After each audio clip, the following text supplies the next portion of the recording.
اصل توکل یہ ہے کہ آدمی اللہ کے سوا کسی سے امید نہ رکھے۔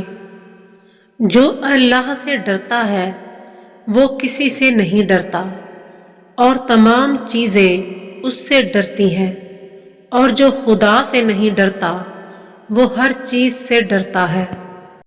بہت سے عالم ایسے ہیں جو بادشاہ کے پاس دین لے کر جاتے ہیں، لیکن جب وہ واپس آتے ہیں تو دین وہیں چھوڑ آتے ہیں۔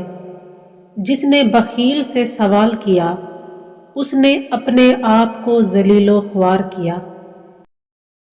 جس نے ناشکرے پر احسان کیا اس نے نیکی ضائع کی۔ جس کا غصہ زیادہ ہے اس کے دوست تھوڑے ہیں۔ سچی دوستی یہ ہے کہ مفلسی میں دوست کی زیادہ عزت کی جائے۔ حلال کماؤ اور حلال صدقہ کرو، کیونکہ حضور صلی اللہ علیہ وآلہ وسلم نے فرمایا ہے کہ جو شخص اس بات کی پرواہ نہیں کرتا کہ کیا کھاتا ہے، اللہ پرواہ نہ کرے گا کہ اسے کس راہ سے دوزخ میں ڈالے۔ جو ریاست دنیا کا طالب ہوا خوار ہوا۔ جیسے یہ عجیب بات ہے کہ کوئی شخص بہشت میں روئے، اس سے زیادہ عجیب یہ ہے کہ دنیا میں ہنسے۔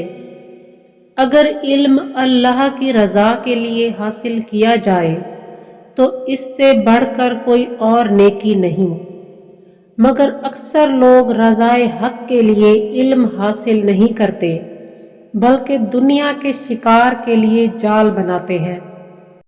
مومن انگور کی بیل لگاتا ہے، یعنی صالح عمل کرتا ہے، مگر پھر بھی ڈرتا ہے کہ کہیں اس پر کانٹے نہ لگیں۔ لیکن منافق کانٹے بوتا ہے اور خواہش رکھتا ہے کہ اس پر چھوارے اور میوے لگیں۔ باخدا میرے نزدیک فرض نماز کا چھوٹ جانا صالح فرزند کے مر جانے سے زیادہ تکلیف دہ ہے۔ جو شخص اعمال نیک کو چھپانے میں جادوگر سے زیادہ ہوشیار نہ ہو وہ ریاکار ہے۔ زیادہ کھانا، زیادہ سونا دل کو فاسد کر دیتا ہے۔ جو ریاست دنیا کا طالب ہوا وہ خوار ہوا۔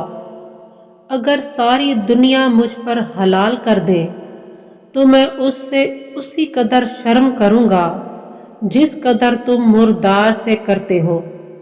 گوشائے خلوت میں نصیحت ہے اور روزی حلال میں نجات ہے۔ جسے اللہ دوست رکھتا ہے اسے مصائب، رنج، غم، فکر و فاقہ اکثر دیتا ہے۔ اس پر اگر وہ صبر کرے تو اسے مقبولوں میں لکھتا ہے اور قیامت کے دن اسے جنت عطا کرے گا اور اس پر رحم و کرم کی بارش کرے گا۔